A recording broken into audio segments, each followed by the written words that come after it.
Today is the last lesson of the unit. We are multiplying expressions containing complex numbers, which just means we're multiplying things together that have an I in it. We have 3 examples. Let's get started.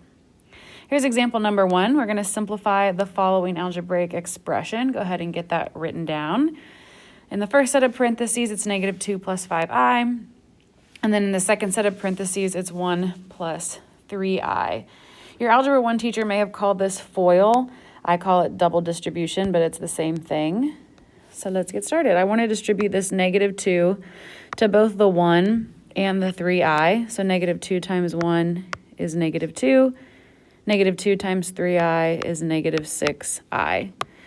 Now I want to take the 5i and distribute it to the 1 and the 3i.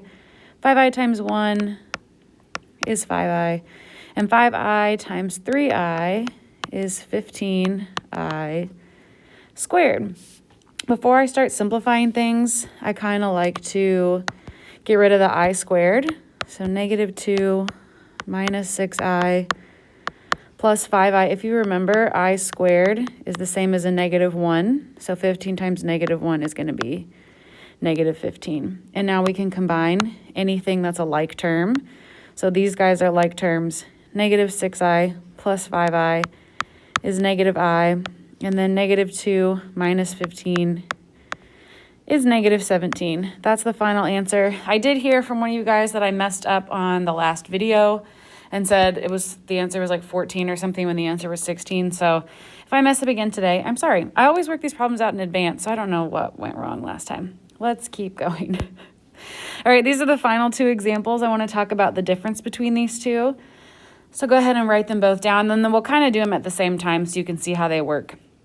So in the first set of parentheses, it's negative 1 plus I squared roots of 3. And then in the second set, it's negative 1 minus I squared roots of 3. And then the whole other example is negative 1 plus I squared roots of 3, and then the whole thing is squared. So the first thing I want you to realize about this second problem is this doesn't mean that I'm distributing the 2 to the negative 1 and then the I squared roots of 3. It means that there are 2 of these things. So let's first take this and write it. Oh, what am I doing? As 2 different things. Hopefully you didn't accidentally write square root of 2 when it's square root of 3.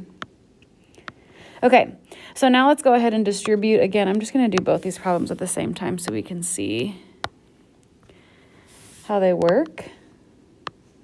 Okay, so negative 1 times negative 1 is a positive 1. Negative 1 times negative I square roots of 3 is positive I square roots of 3. Over here we have negative 1 times negative 1, which is positive 1, and we have negative 1 times I square roots of 3, which is going to be negative I square roots of 3. Now let's distribute the second piece. So I square roots of 3 times negative 1 is negative I square roots of 3. And then I square roots of 3 times negative I square roots of 3. So that's going to be negative I squared. And then I like to, just for my sense of mind, 3 times 3 is 9. I kind of like to leave it like that for a second just to make sure I don't mess up. Granted, sometimes I still mess up, but I like to leave it like that. So let's move the other. Let's do the other one. So I square roots of 3 times negative 1 is negative I square roots of 3. And then I square roots of 3 times I square roots of 3 will be a positive I squared. And then I like to leave it as square root of 9 for a second just so I don't mess up. So let's see if we can simplify any of this before we combine like terms. This can't be simplified. That can't be simplified. That can't be simplified, but this. So it's a negative. This is negative 1. We know the square root of 9 is actually 3. So all of this is actually going to become plus 3. I like to do that step first, personally. So then over here we'd have 1. This can't be simplified.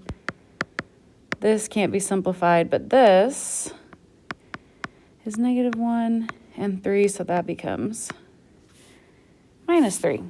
All right, so now let's look at what we can combine. So I can combine these guys together. A positive and a negative actually just cancels. And so then 1 plus 3 is 4. Over here, these don't cancel. When I combine them together, this is like -1 minus -1. So we have -2i square roots of 3.